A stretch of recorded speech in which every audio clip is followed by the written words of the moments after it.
Now, we'll hear from two leaders who are advancing real-world solutions to improve hypertension control. Please join me in welcoming Dr. Celeste Philip, Professor of Public Health Practice at the Meharry School of Global Health and a National Forum Board member, and Crystal Decuir, Chief Nursing Officer at the Southwest Louisiana Center for Health Services. Crystal will share how her team has raised the priority on hypertension management in clinical settings and used the self-measured blood pressure protocol to empower patients and improve outcomes.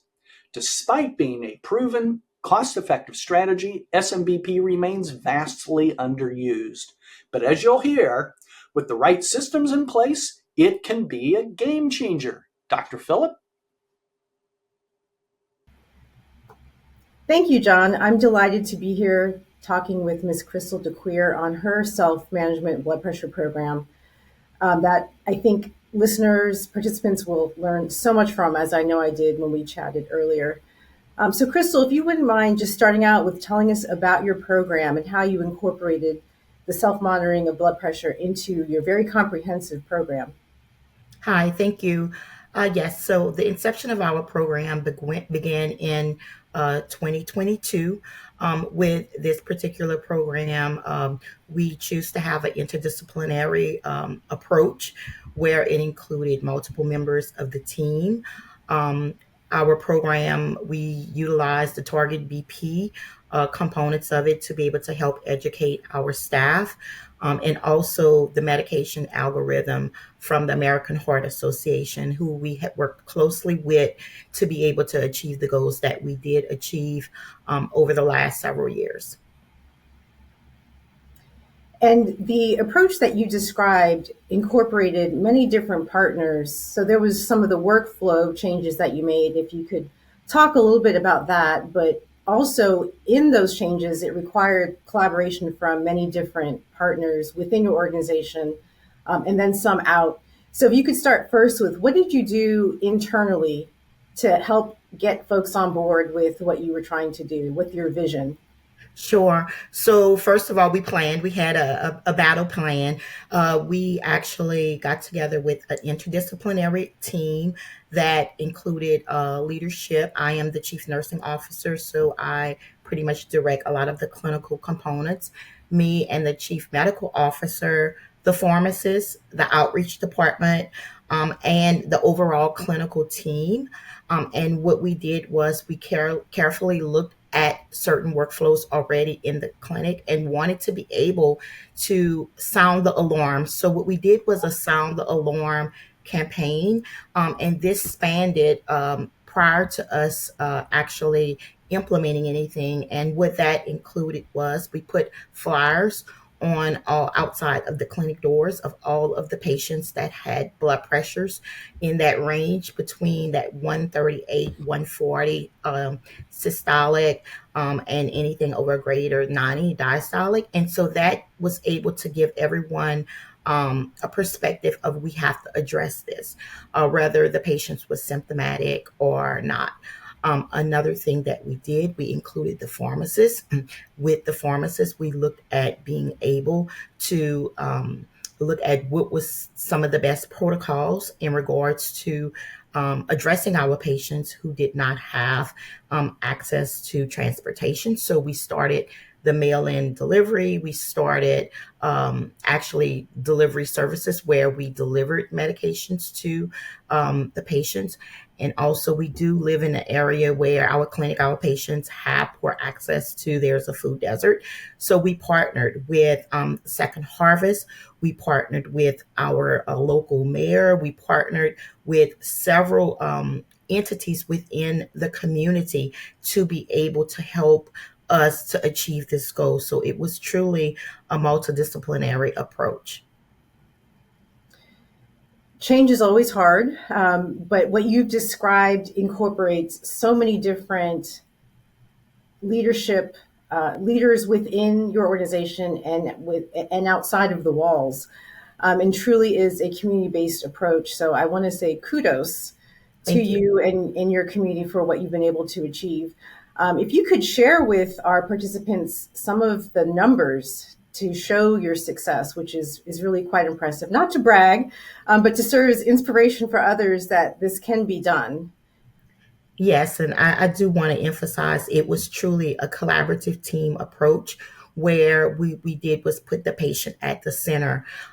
So initially, when we took on this project, we had a new leadership team.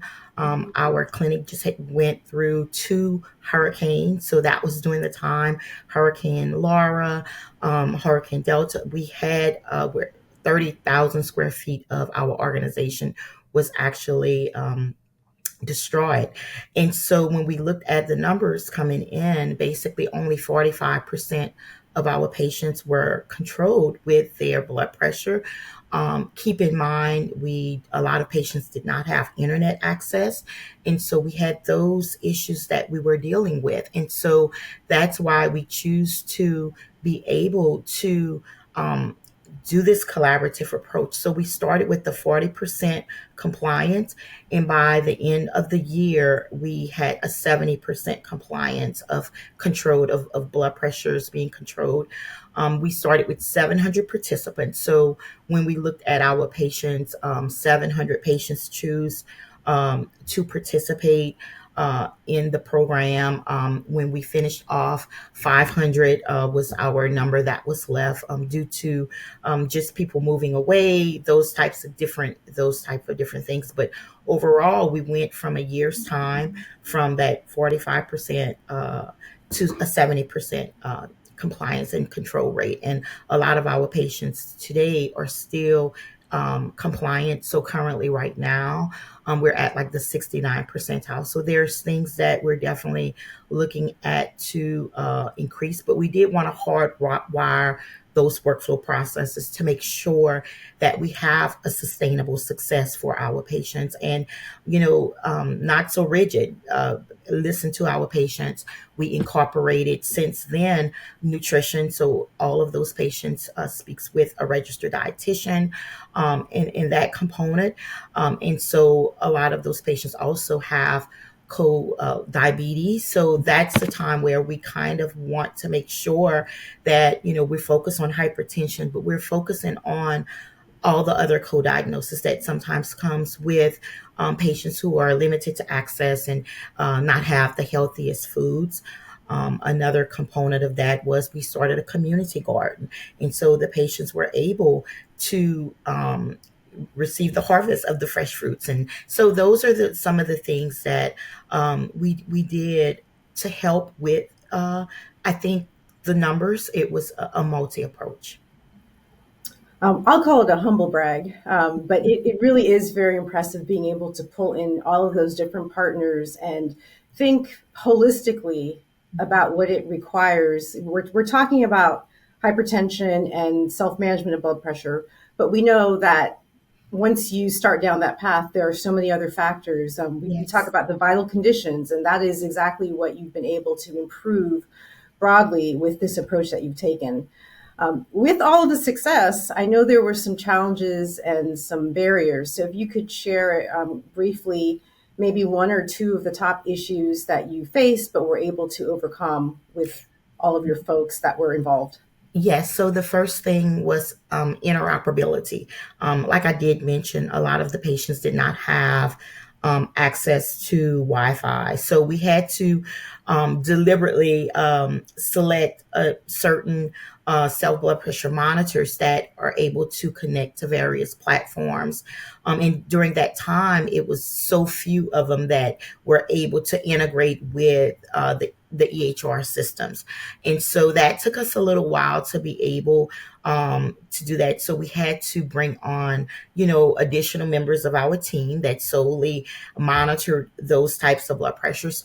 And the success that I really feel that I really should say, we've had like 4 patients that ended up having from the self-monitoring that we were able to intervene from them going to the hospital or escalating, the situation. And so with that being said, one was having not as many patients with Wi-Fi. So we had to take the cellular approach. So we decided to do the monitors with the cellular approach. But another thing is just the phone. Sometime because they were relocating, a lot of times the housing, we would call one number and we could not get the contact the patient. So those were some of the things that we found in the beginning was very challenging. However, we had to readjust our workflows with that and really be able to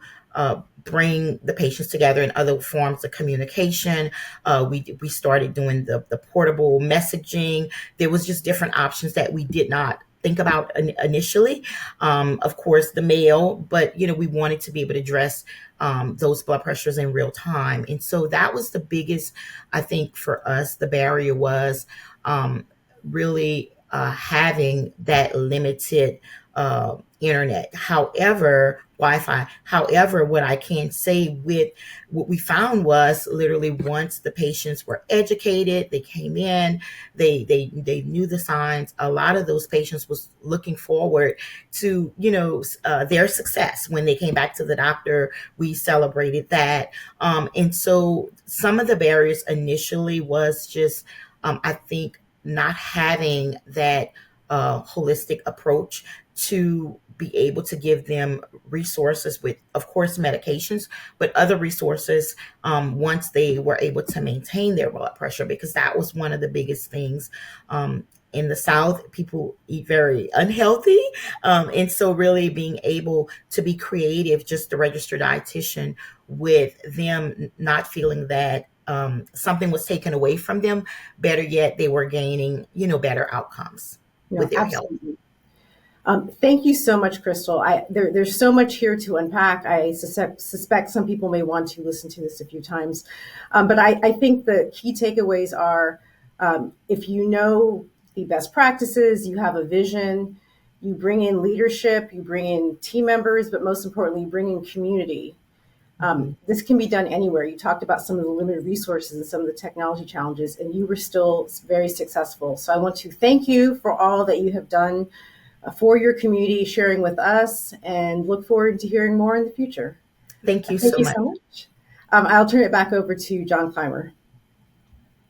Thank you, Dr. Philip and Crystal, for sharing such a powerful example of what's possible when clinical leadership, systems thinking, and patient-centered care come together.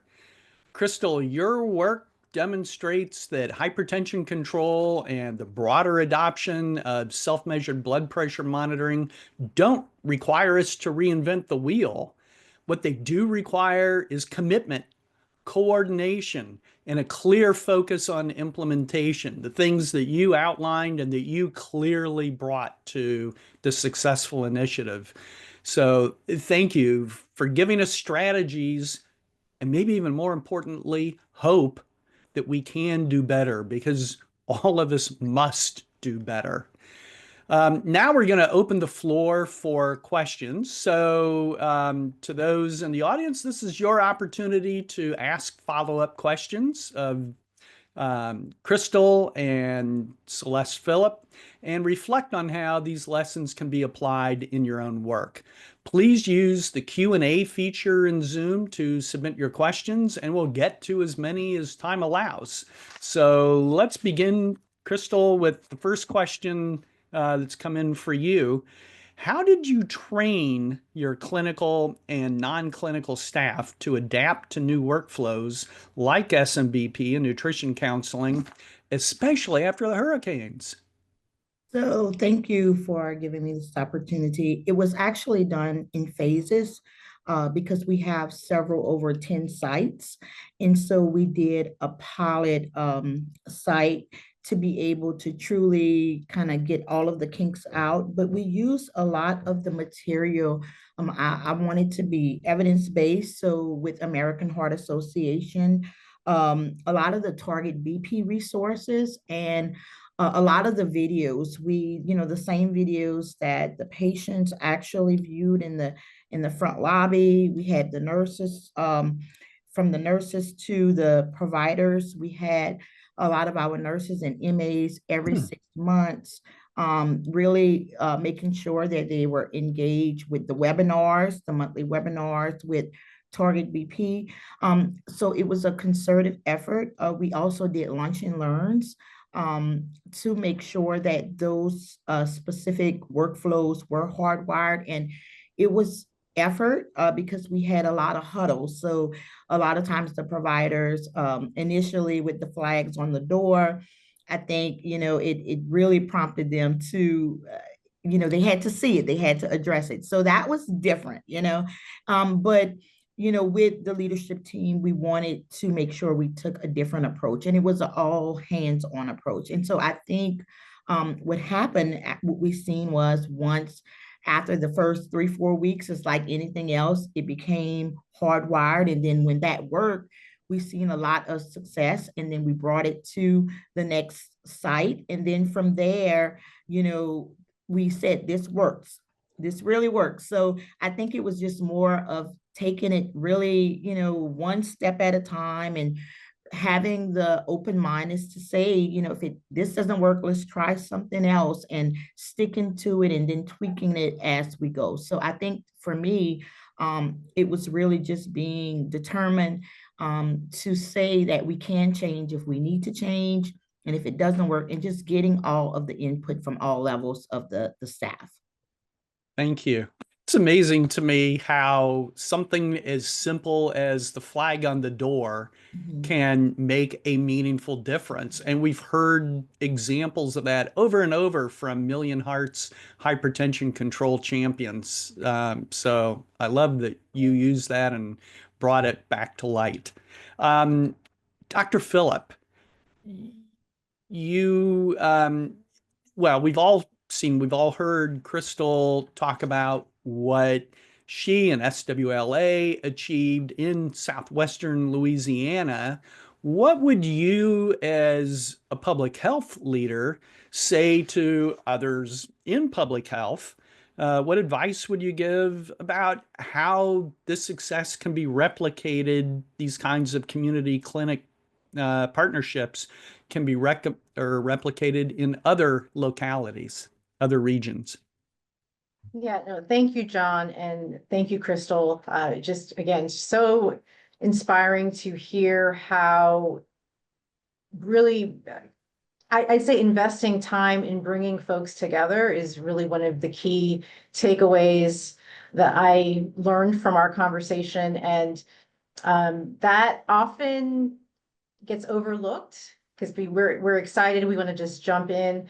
But I think many public health initiatives in the last few years, there was one in particular that required a lot of partnership to address COVID. That happened.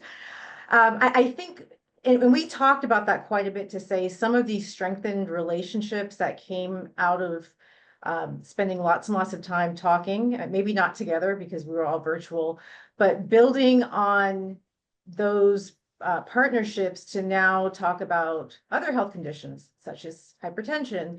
What are ways to transition those efforts in that system that was strengthened during those several years to take on these other big challenges within health?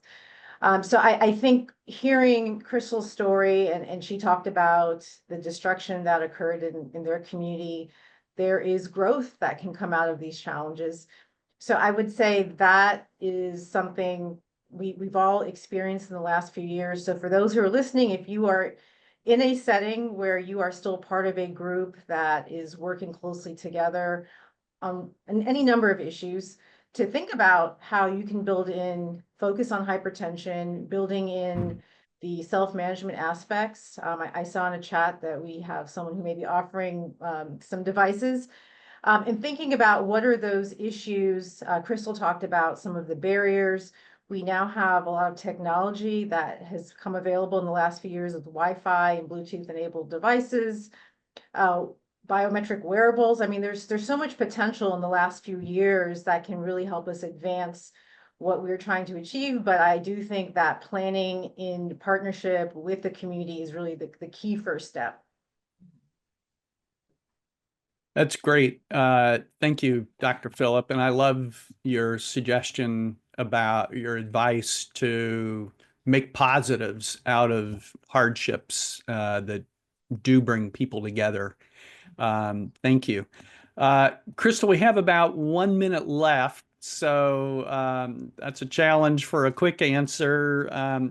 Given the challenges with the internet and EHR integration that you've faced, how did you select appropriate blood pressure devices? And what advice do you have to share with other clinics that may be facing similar types of technology gaps?